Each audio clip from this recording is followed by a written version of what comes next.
Bismillahirrahmanirrahim. Assalamualaikum warahmatullahi wabarakatuh. Setelah kita mempelajari isim-isim yang mu'rob, ada yang perubahannya dengan harokatnya, ada yang berubah dengan hurufnya. Kali ini ada yang berubahnya karena diperkirakan, atau bahasanya muqaddarah. Sekarang kita baca dulu. Kita telah pelajari isim mu'rob yang perubahan bentuknya dari harokat dan hurufnya. Sekarang kita akan mempelajari isim mu'rab yang perubahannya diperkirakan atau disebut dengan muqaddarah. Perhatikan perbedaan dua isim berikut ini. Nanti kita bandingkan antara isim mufrad dengan isim maksur.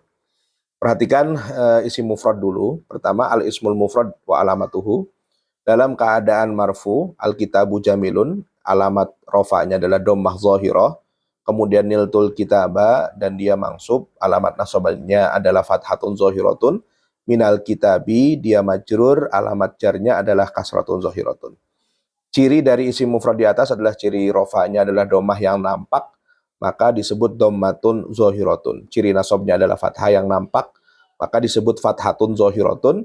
Ciri jarnya adalah kasroh yang nampak, maka disebut kasrotun zahiratun. Namun bagaimana jika lafad di atas, lafad al-kitabu ini diganti dengan isim maksur, contohnya lafad al-huda menjadi seperti ini. Al-kitabu jamilun diubah menjadi al-huda jamilun. Niltul kitaba menjadi niltul huda, minal kitabi diubah menjadi minal huda.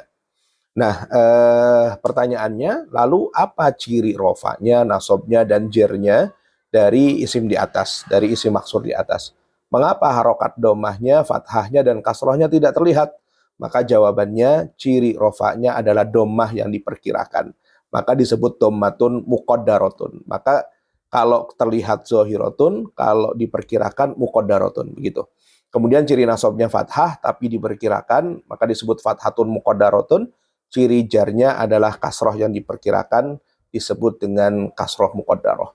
Kali ini kita akan bahas isim mu'rob yang tanda i'robnya perkiraan atau muqaddarah itu apa saja sih. Yang pertama tadi sudah kita singgung, pertama isim maksur. Tadi sudah sekilas kita bahas al-huda jamilun, niltul huda, dan minal huda dalam keadaan mubtada, maf'ul bih, dan isim majrur. Lafad al-huda perubahannya tidak nampak sehingga cirinya pun tidak terlihat. Lalu apa cirinya?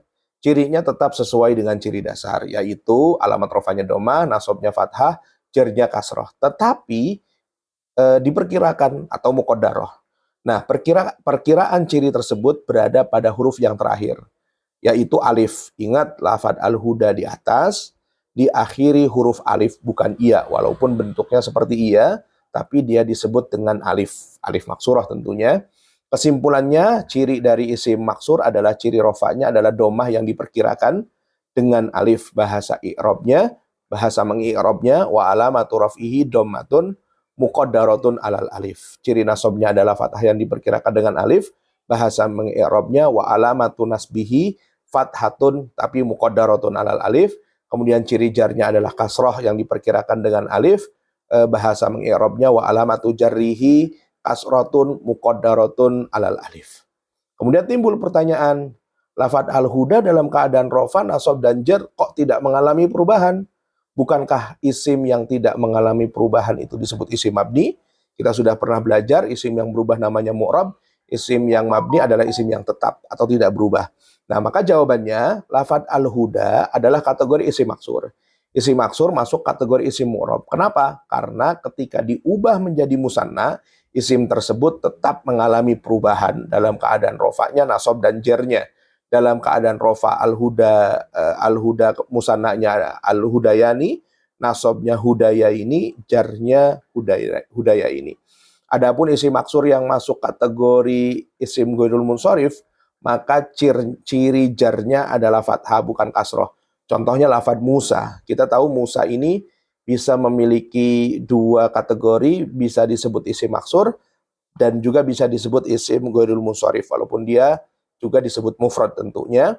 Maka ciri jarnya Musa ini karena dia isim ghairul munsharif, maka alamat jarnya adalah fathah yang diperkirakan di atas alif. Bahasa mengi'robnya, wa alamatu jarrihi fathatun muqaddaratun alal alif tentunya. Kemudian isim yang kedua yang kemudian juga kategori muqaddarah adalah isim mangkus, tetapi kecuali dalam keadaan mansub. Kita lihat dalam keadaan rofa kita sudah pelajari isim mangkus adalah isim yang diakhiri iya dan sebelumnya berharokat kasroh. Al-Qadi, Ar-Rami, Al-Mashi, Ar-Rami, dan sebagainya. Kita ambil contoh Al-Qadi. Al-Qadi adilun, hakim itu adil. Nasortul Qadiya minal Qadi. Nah, sebagai mubtada, maf'ul bih, dan isim majrur. Lafad Al-Qadi dalam keadaan marfu dan majrur, saya ulangi, marfu dan majrur, perubahannya tidak terlihat. Al-Qadi begitu. Lalu apa cirinya? Ciri marfu'nya dan majrurnya tetap sesuai dengan ciri dasar, yaitu domah dan kasroh.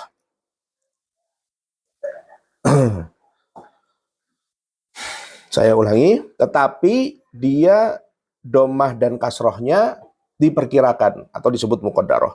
Tetapi perkiraan ciri tersebut berada pada huruf yang terakhir, yaitu huruf ya. Tetapi kalau dalam keadaan mansub, justru cirinya fathah yang nampak atau fathah zohiroh. Sehingga kita simpulkan isim mangkus ini alamat rofanya adalah dommah yang diperkirakan dengan ya. Bahasa mengi'rabnya wa alamatu raf'ihi dommatun muqaddaratun alal ya. Sedangkan ciri nasabnya adalah fathah zohiroh. Bahasa mengi'rabnya wa alamatu nasbihi fathatun zohiratun. Karena dia muncul al-qadiyah begitu. Kemudian ciri jarnya kasroh yang diperkirakan dengan ya. Bahasa mengi'rabnya wa alamatu jarrihi kasrotun muqaddaratun alal ya. Nah, perubahan dan ciri tersebut berlaku jika bentuknya ma'rifah. Bagaimana jika bentuknya nakirah, tidak beralif lam? Seperti kita tahu, al-qadi kalau diubah menjadi nakirah menjadi qadin, ya, iya-nya hilang. Nah, adapun isim mangkus yang bentuknya nakirah, muqaddarahnya dengan membuang huruf illah, yaitu membuang huruf iya. Contoh huwa qadin, nasortu qadian min qadin. Maka dalam keadaan rofa dan majrurnya adalah membuang harful illah. Oke, kesimpulannya ciri rofanya lafadz qadi ini, qadin, lafadz qadin ini ciri rofanya adalah dommah yang diperkirakan dengan membuang iya. Karena dia tidak ada huruf iya-nya, dengan membuang iya. Bahasa mengi'rabnya wa alamat raf'ihi dommatun muqaddaratun ala hadfil iya. Sedangkan ciri nasabnya tetap fathah zahirah, muncul iya-nya, wa alamatu nasbihi fathatun zahiratun, dan ciri jarnya adalah kasrah yang diperkirakan dengan membuang huruf iya. Sehingga dalam bahasa mengi'rabnya wa alamatu jarrihi kasratun muqaddaratun ala hadfil ya. Kemudian isim yang juga muqaddarah diperkirakan perubahannya, yaitu ketika isim disandingkan dengan ya mutakalim. Ya mutakalim adalah ya yang menunjukkan makna saya. Contohnya kitabi, bukuku, kolami, pulpenku, madrasati, sekolahku, gitu ya. Abi, bapakku, dan lain sebagainya. Ya mutakalim namanya, ya yang menunjukkan makna saya. Dalam keadaan rofa, kitabi jamilun. Dalam keadaan mansub, qara'tu kitabi, majrurnya ila kitabi. Nah, kalau kita lihat, kita bahas dulu. Lafadz kitabi artinya buku saya, gabungan dari kitab dengan iya. Maka jadilah kitabi. Huruf iya disebut iya mutakalim, yaitu iya yang mengandung makna saya. C, sebagian isim jika dimasuki iya mutakalim, maka huruf terakhirnya berharokat kasroh. Jadi contohnya kitabun dimasuki iya mutakalim, maka huruf ba-nya dikasroh menjadi kitabi. Saya tulis sebagian karena ada juga isim yang justru tidak dikasroh ya, sebelum ya mutakalim. Kemudian lafadz kitabi pada marfu dan mansub. Perhatikan pada marfu dan mansub, ciri dasarnya domah dan fathah. Ciri dasarnya marfu dan mansub ini adalah domah dan fathah. Ciri marfu'nya domah, ciri mansubnya fathah, tetapi tidak terlihat. Maka harokat domah dan fathah ini disebut diperkirakan atau muqaddarah. Kesimpulannya, untuk isim yang dimasuki ya mutakalim, ciri rofa'nya adalah dommah yang diperkirakan, wa alamatu rafihi dommatun muqaddaratun, alamat nasabnya fathah yang diperkirakan, wa alamatu nasbihi fathatun muqaddaratun, tapi ciri jarnya ya tampak, kitabi begitu. Ciri jarnya tampak, maka disebut kasroh yang nampak. Wa alamatu jarrihi kasrotun zahiratun. Itu untuk macam-macam perubahan isim yang muqaddarah atau yang diperkirakan. Selanjutnya di video selanjutnya kita akan membahas tentang tabel perubahan secara umum dilihat secara langsung secara tabel. Syukran. Assalamualaikum warahmatullahi wabarakatuh.